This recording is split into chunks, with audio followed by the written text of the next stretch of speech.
하늘 번양을 그리워하는 나그네 회중입니다. 오늘 말씀의 주제는 하나님의 복음을 위한 택정함에 대해서 로마서 1강 보충 머릿말입니다. 본문 말씀은 로마서 1장 1절입니다. 예수 그리스도의 종 바울은 사도로 부르심을 받아 하나님의 복음을 위하여 택정함을 입었으니 라고 했습니다. 하나님의 복음이라는 것은 무엇을 말하는 것입니까? 기복당의 마음에서 종노릇을 할 때 하늘의 뜻을 알려주는 것이 복음입니다. 그렇다면 신앙의 정의를 한번 살펴보겠습니다. 이 말씀을 히브리서 10장 1절에 보면 율법은 장차 오는 좋은 일의 그림자요 참 형상이 아니므로 해마다 늘 드리는 바 같은 제사로 나오는 자들을 언제든지 온전케 할 수 없느니라고 했습니다. 여기 율법은 장차 오는 좋은 일의 그림자라고 한 좋은 일이란 무엇입니까? 육적 가나안 땅에 들어가는 일보다 더 좋은 일은 하늘 가나안에 들어가는 일입니다. 무익한 육을 좇는 것보다 영원한 생명을 좇는 일이 좋은 일 또는 믿음 안에 기쁜 소식이 들어오는 것을 복음이라고 합니다. 그러니까 율법은 영적으로 사는 일이 눈으로 안 보이는 일을 보이는 일로 해서 우리 믿음 안에 복음의 그림자로 보여준다는 말입니다. 요한복음 3장 5절에서 7절에 보면 예수께서 대답하시되 진실로 진실로 네게 이르노니 사람이 물과 성령으로 나지 아니하면 하나님 나라에 들어갈 수 없느니라. 육으로 난 것은 육이요 성령으로 난 것은 영이니 내가 네게 거듭나야겠다 하는 말을 기이 여기지 말라라고 한 위의 말씀을 복음의 그림자 차원으로 본다면 율법의 대명사 모세의 사건을 살펴보겠습니다. 육적 이스라엘 백성이 애굽에서 종노릇을 할 때 모세가 이스라엘의 유월절을 세우시고 광야로 출애굽을 하고 성막을 만든 이후에 제사 드리기를 시작하면서 요단강을 건너서 가나안 땅까지 진입을 하였습니다. 애굽에서 광야 그리고 요단강을 건너 가나안 땅까지 출애굽을 하는 것은 복음의 그림자라는 말씀 자체가 우리 심령 안에 영적 출애굽을 하는 것이 복음의 그림자인 모습입니다. 그렇다면 영적 출애굽을 할 때 무엇을 알고 배우며 깨달아야 물, 곧 말씀과 성령으로 거듭나서 하늘 나라를 볼 수가 있는 것입니까? 성경의 모세의 오경이라고 해서 창세기, 출애굽기, 레위기, 민수기, 신명기를 드는데 따져보면 창세기는 별도로 분리되어야 하는 것은 율법은 모세부터 시작을 한 것입니다.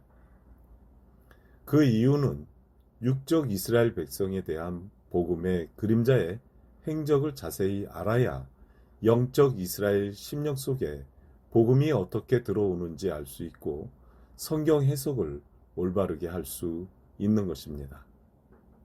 모세로부터 그 후손들이 만들어 놓은 이스라엘의 율법적 삶의 시작을 보면 출애굽기, 레위기, 민수기, 신명기까지 이스라엘 백성이 애굽에서 출애굽해서 가나안 땅에 들어가기 전까지를 기록한 역사라고 보면 쉽게 심령의 책의 유치를 이해할 수 있습니다. 출애굽기는 애굽에서 출애굽하여 광야 시내산까지의 역사를 말하는데 이스라엘 백성이 애굽에서 모세를 통해 나와 홍해를 건너 홍해에서부터 시내산 곧 시내 광야까지 이르고 모세가 산에 올라가서 하나님께로부터 성막과 돌판으로 율법에 대한 모든 계명을 받은 다음에 그 시내 광야에서 이스라엘 백성이 제사 드리기 위해서 성막을 만들었습니다. 출애굽 이후 시내 광야에 머물러 있으면서 성막을 만들고 완성으로 제사 드리는 법과 이스라엘 백성을 다스리는 법률이 다 완성되기까지의 역사가 출애굽기입니다. 레위기는 성막을 만든 후 제사 드리기 시작하면서부터 제사 드리는 법을 기록하고 있는데, 그 내용을 몇 가지로 나누어 본다면 흠없는 희생과 보통 희생, 거룩한 제사와 부정한 제사, 정한 것과 부정한 것, 대속과 구속, 대속과 구원, 신성한 것과 금지법, 서원, 이렇게 6가지로 구분을 할 수 있습니다. 그러니까 레위기는 제사법뿐만 아니라 이스라엘 백성을 다스리는 법이 전부 기록되어 있습니다. 민수기는 출애굽해서 성막을 만들고 이스라엘 백성에 대한 법을 만든 그 후부터는 성막을 접어서 출발하면서부터 역사입니다. 시내 광야에서부터 출발해서 가나안 땅에 들어가기 전, 곧 요단강 건너기 전 가데스라는 곳에 가서 그들이 가나안 땅에 들어가지 못하고 이스라엘 백성 60만 명이 다 죽는 역사까지가 광야 40년 생활이라면, 1년 지난 후부터 39년이 되는 동안을 광야에서 이스라엘 백성이 가다가 하나님께서 구름 기둥으로 살라고 하시면 살고 가라고 하시면 가는 그들의 여행을 기록한 것이 바로 민수기입니다.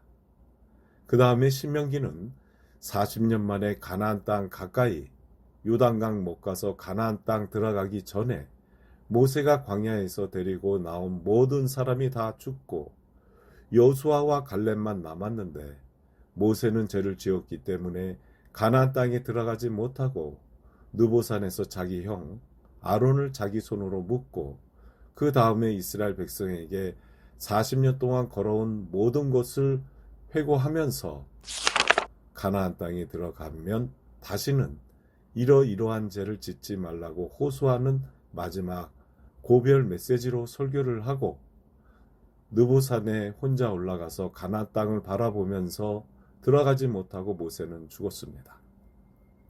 이렇게 나눠보면 쉽게 내용을 이해할 수 있을 것입니다. 출애굽기는 애굽에서부터 시내 광야까지 있었던 모든 일을 기록하였고, 레위기는 시내 광야에서 이스라엘 백성의 다스릴 법률과 제사법과 이스라엘 백성을 지켜야 될 모든 법률을 하나님께 받아서 기록한 것이며, 민수기는 거기서부터 출발해서 40년 동안 광야에 행진한 행진곡이라고 볼 수 있습니다. 신명기는 마지막 고별 설교, 지나온 것을 다 회고를 하면서 가나안 땅에 들어가면 다시는 그 죄를 범치 않도록 그들에게 다시 충고하는 메시지입니다. 모세는 얼마나 억울할까요? 40년 동안 이스라엘 백성을 데리고 나와서 이스라엘 백성 때문에 가나안 땅에 들어가지 못한 깊은 한을 신명기를 통해서 엿볼 수 있습니다. 출애굽기, 레위기, 민수기, 신명기는 모세의 율법 사경을 복음의 그림자 차원으로 볼 때 히브리서 10장 1절에 율법은 장차 오는 좋은 일의 그림자라는 심령의 책을 구속 역사서라고 하는 것입니다. 그렇다면 옛 언약서, 모세 사경, 그림자의 복음서는 무엇을 말하는 것입니까? 그것은 바로 마태, 마가, 누가복음, 요한복음, 사복음서를 말하는데, 모세가 육족 이스라엘을 이끌고 가나안 땅을 못 보고 느보산에 혼자 올라가서 가나안 땅을 내려오다 보고 죽듯이 그의 후손인 여호수아와 갈렙이 가나안 땅을 정복하였습니다. 예수님 또한 육신으로 오셔서 자신의 12제자에게 나그네 삶의 정신을 가르치신 심령의 복음서가 마태, 마가, 누가복음을 공간복음 차원이라고 합니다. 이후 예수께서 사형대에 돌아가시고 12제자 심령 안에 보혜사 성령으로 오심으로써 율법과 복음이 한 몸을 이루듯이 예수님과 12제자가 이루어 놓은 것은 새 언약이지만 복음을 완성하는 것은 하나님의 뜻을 알리고자 하는 것입니다. 그러므로 우리 믿음 또한 복음, 곧 좋은 소식이 심령 안에서 율법과 복음이 하나가 될 때 하늘과 땅의 마음으로 기쁜 소식으로 심령이 거듭나고 선악과를 분별하는 것입니다. 그렇다면 우리 믿음은 율법 차원을 넘어 복음을 가르치신 예수님의 나그네 삶의 정신을 따르는 것이 하늘 마음 안에 깃들어 사는 것입니다. 마가복음 10장 6절에서 8절 말씀에 보면 창조시로부터 저희를 남자와 여자로 만드셨으니 이러므로 사람이 그 부모를 떠나서 그 둘이 한 몸이 될지니라. 이러한즉 이제 둘이 아니요 한 몸이니라고 했습니다. 그러면 이의 말씀의 상대적 영적 문맥을 창세기 2장 21절에 보면 여호와 하나님이 아담을 깊이 잠들게 하시니 그가 그 갈빗대 하나를 취하고 살로 대신 채우시고 아담의 갈빗대로 여자를 만들었다고 하였습니다. 이러한 상징적 비유의 말씀을 풀어서 해석을 해야 하는데 문자대로 진짜 갈빗대로 여자를 만들었을까요? 아담이 하늘의 범죄함으로 이 땅으로 쫓겨나서 하나님께 다시 하나님의 품으로 돌아올 때까지의 일을 상징적 비유의 모형으로 말씀하신 것입니다. 그러면 갈빗대는 무엇을 말하는 것입니까? 육체의 몸을 둘로 나누면 뼈와 살로 나눌 수 있고 살은 밖으로 있고 뼈는 속으로 있습니다. 갈빗뼈를 빼내었다는 상징적인 말은 예수님은 육체 안에 영이 있습니다. 그 영을 갈빗대라 할 수 있는데 예수님 속의 정신을 빼서 사도들의 심령을 새로 재창조한 것입니다. 그렇다면 바로 예수님은 남자인 복음이 되고 사도들은 율법의 잠에서 깨어난 말씀에 순종한 여자인 것입니다.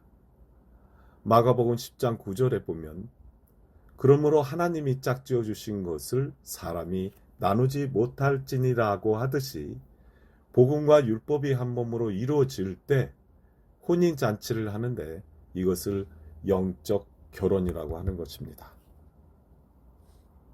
성경은 사람의 마음으로 읽는 글이 아니고 하나님의 마음으로 읽을 때 복음이라고 하는 것입니다.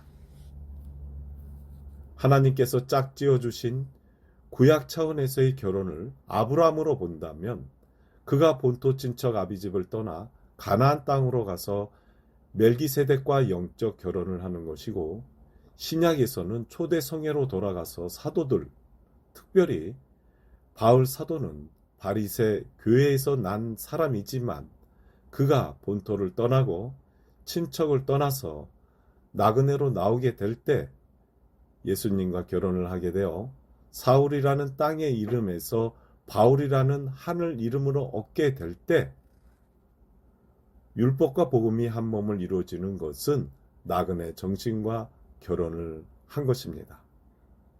그러니까 율법과 복음이 하나로 이루어질 때, 즉 성경 말씀이 나의 믿음 안에서 복음으로 성령이 이루어질 때 요한계시록 22장 17절처럼 성령과 신부가 말씀하시기를 오라 하시는도다. 듣는 자도 오라 할 것이요 목마른 자도 올 것이요 또 원하는 자는 값없이 생명수를 받으라 하시더라고 하였습니다. 이러한 말씀으로 바울 사도는 하나님의 복음으로 택정함을 받은 것입니다. 그러면 이것으로 하나님의 복음을 위한 택정함에 대해서 로마서 1강 보충 머리말을 마치겠습니다.